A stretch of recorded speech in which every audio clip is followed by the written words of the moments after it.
All right, you guys ready? Yeah, let's do it. Okay. 1, 2, 3, 4.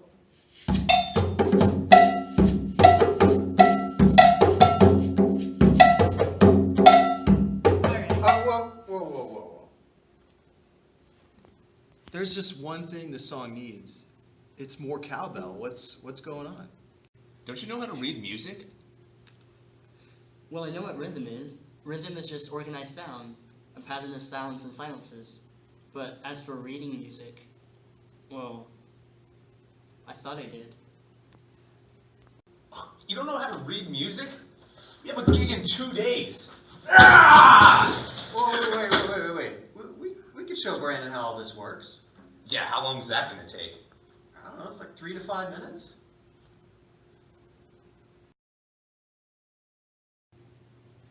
All right, first you need to know what these notes even mean when you see them on the page.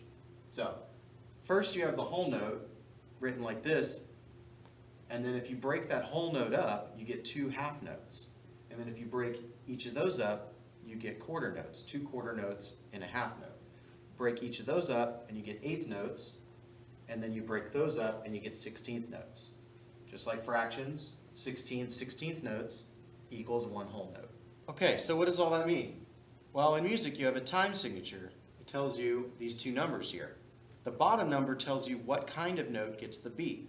So a 4 means the quarter note gets the beat. Right there. And with a 2, that means the half note gets the beat.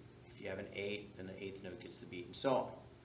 The top number tells you how many beats are in a measure. So there are 4 quarter notes worth of beats in this measure. There are 3 half notes worth of beats in a measure on this example. Now, there's one exception. If the number on the top is divisible by 3, but is not the number 3, then you group 3 of the bottom note together. So 3 eighth notes together would be 1 beat. And so in this example, you would have 3 groupings of 3 for 3 beats in 9/8. So, in the time signature, as Doug explained, the bottom number is the note that gets the count, and the top is how many of those notes are in the measure.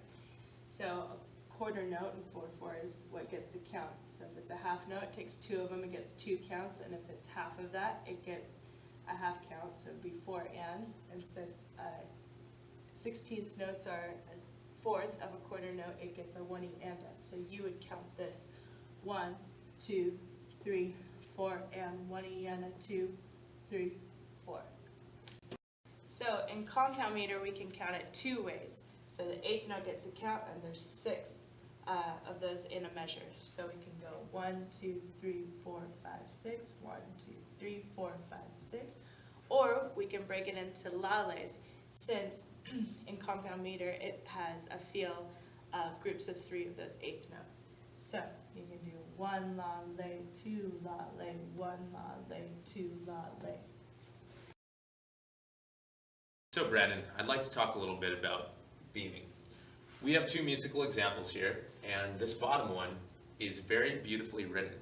But if you're a musician and you're reading this for the first time, it's really hard to figure out what the heck is going on here. You'll notice that it's in 9/8 time signature, which means 3 beats per measure. But, you know, like I said, you don't really see what's going on. But if you look at this top example, you can see each beat clearly. Now there's a particular way that we beam notes together. And how do we beam? By the beat! That's right, by the beat. Here's another example of how we beam. This time it's in 4/4.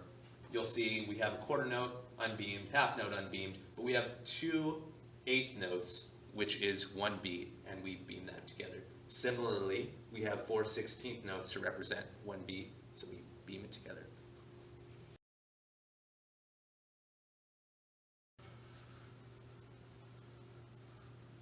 So, you think you got it now, Brandon? Yeah, thank you.